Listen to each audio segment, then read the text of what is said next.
How to send money India to Nepal. Yes साथीहरू, इन्डियाबाट नेपाल पैसा पठाउन हामीले कसरी सक्छौँ यो टपिक सम्बन्धी मैले 2-3वटा भिडियो केही समय अगाडि पनि बनाएको थिएँ। एउटा सर्ट भिडियो बनाएको थिएँ जसमा चाहिँ अहिले करिब 2 लाख भ्यू छ।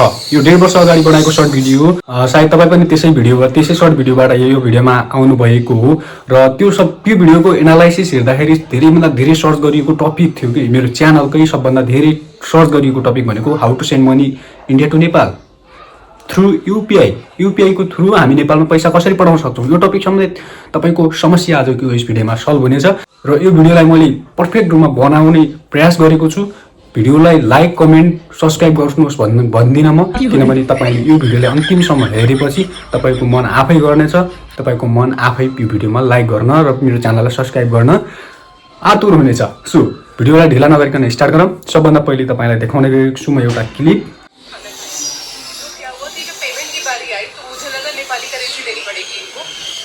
उनले भने कि चाहिँ खाना खायो अरे एउटा होटेलमा, अनि उनले पेमेन्ट गर्ने खाना खाइसकेपछि पेमेन्ट गर्ने समयमा उनले चाहिँ एउटा समस्या आयो भने कि चाहिँ यो भिडियो तपाईँले हिन्दी पनि बुझ्नुहुन्छ, मैले एक्सप्लेन गर्ने जरुरत नै छैन।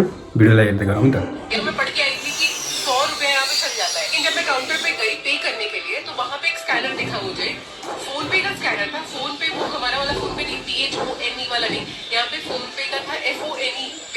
यस, तपाईँलाई थाहा नै छ नेपालमा फोन पे भनेको र इन्डियाको फोन पे र नेपालको फोन पेमा फरक हुन्छ। अहिले म नेपालमै छु, तर म केही वर्ष अगाडि इन्डिया गएको थिएँ। त्यो टपिक सम्बन्धी भिडियो बनाएको थिएँ र अहिले म इन्डिया जान सक्दिनँ, केही समस्याहरू छ। त्यस्तै हो, जान त सक्छु तर समय छैन, बाध्यता यस्तै त परिस्थिति बस होइन।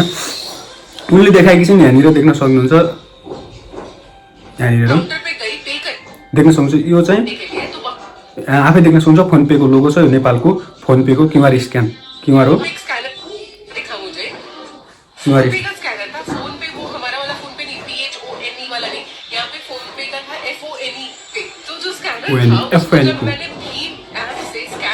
भीम एप से स्क्यान किया मतलब इन्डियामा भीम युपिआई भन्ने एउटा एप्लिकेसन हुन्छ। तपाईँलाई थाहा नै होला।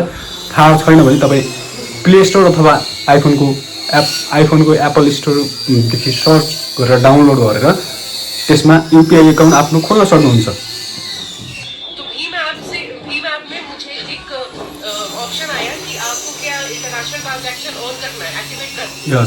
त्यसमा फोन पेमा भन्थ्यो, अब पहिला इन्टरनेसनल एप्लिकेसन भने इन्डियाको फोन पे एप्लिकेसनमा इन्टरनेसनल पेमेन्ट अप्सन त्यसलाई चाहिँ इनेबल गर्नुपर्ने थियो।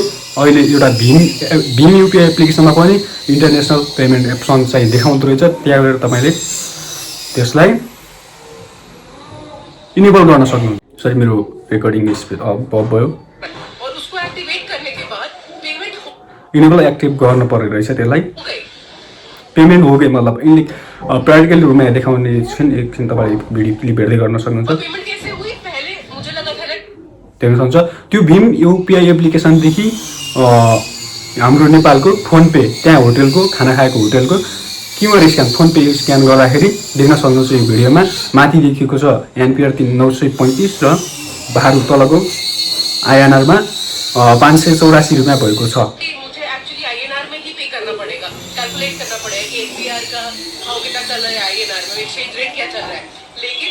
एक्सचेन्ज रेट 1.6 तपाईँलाई थाहा नै छ, उहिलेदेखि लागि भएको करेन्सी रेट हो।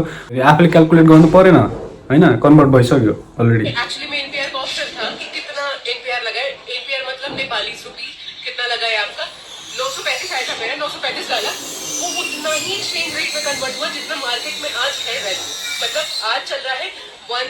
एक INR का 1.60 उतना ही कन्वर्ट हुआ, कोई ज्यादा रिडक्ट नहीं हुआ और मेरा पेमेंट हो गया।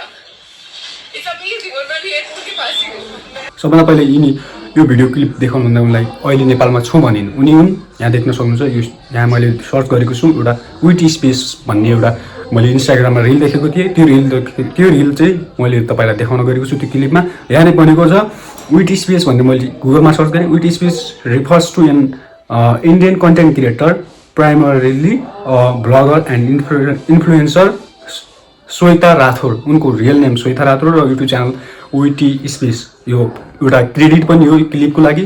यो भिडियोको क्रेडिट उहाँलाई जान्छ र उहाँले आफ्नो देखाउने उनले आफ्नो कि lifestyle, tribal and relatable comedy and YouTube, Instagram and x सम्बन्धी एक्समा एउटा कन्टेन्ट क्रिएटर हुन्, सोसियल मिडियामा भनौँ न। अनि त्यसपछि अब यो क्लिप हेरौँ। उनी अहिले नेपालमा छिन् जब मैं काउंटर पे गई पे करने के लिए तो वहां पे एक स्कैनर दिखा मुझे, फोन पे का स्कैनर था। फोन पे वो हमारा वाला फोन पे नहीं, PHONE वाला नहीं, यहाँ पे फोन पे का था FONE पे। तो जो स्कैनर था उसको जब मैंने भीम ऐप से स्कैन किया तो भीम ऐप में मुझे एक ऑप्शन आया कि आपको क्या इंटरनेशनल ट्रांजैक्शन ऑन करना है, एक्टिवेट करना है, और उसको एक्टिवेट करने के बाद पेमेंट हो गई। और पेमेंट कैसे हुई, पहले मुझे लगा था ना कि मुझे एक्चुअली INR में ही पे करना पड़ेगा, कैलकुलेट करना पड़ेगा कि NPR का भाव कितना चल रहा है, INR में एक्सचेंज रेट क्या चल रहा है। लेकिन वहाँ पे एक्चुअली में NPR का ऑप्शन था कि कितना NPR लगा है, NPR मतलब नेपालीज रुपीज कितना लगा है आपका, 935 आया था मेरा, 935 डाला, वो उतना ही एक्सचेंज रेट में कन्वर्ट हुआ जितना मार्केट में आज है वैल्यू। मतलब आज चल रहा है एक INR का 1.60, उतना ही कन्वर्ट हुआ, कोई ज्यादा डिडक्ट नहीं हुआ और मेरा पेमेंट हो गया। It's amazing. और मैं भी एयरपोर्ट के पास ही हूँ। मैं अभी सेंटर में जाऊंगी तो देखूंगी कि ये कितना वाइडली एक्सेप्टेड है ऑल ओवर नेपाल। अलग अलग जगहों पे जाके मुझे पता चलेगा। अमेजिंग। सो तपाईँले यो भिडियो देख्न सक्नुहुन्छ। यो भिडियोमा बुझ्नुभयो होला, तपाईँले भीम UPI इन्डियाको होइन अरू पनि UPI एपहरूमा हुनसक्छ, इन्टरनेसनल पेमेन्ट अप्सनलाई एक्टिभ गरेर तपाईँले यो काम गर्न सक्नुहुन्छ। सो आजको भिडियो यही नै थियो। यो भिडियोलाई हेरेर कस्तो लाग्यो, भिडियो लाइक गरेर च्यानललाई सब्सक्राइब गर्न प्लिज नभुल्नु होला। आउँदो दिनमा यस्तै खाले टपिक सम्बन्धी भिडियोहरू ल्याइरहेको छु। कमेन्ट गर्नुहोस् नबुझेको कुरा र अझै पनि बुझ्नु भएन, आउँदो दिनहरू पनि यस्तै खालको यही टपिक सम्बन्धी भिडियोहरू आउँदै नै छ र भिडियोलाई लाइक गर्न नभुल्नु होला, च्यानललाई सब्सक्राइब गर्न नभुल्नु होला। So let's by by.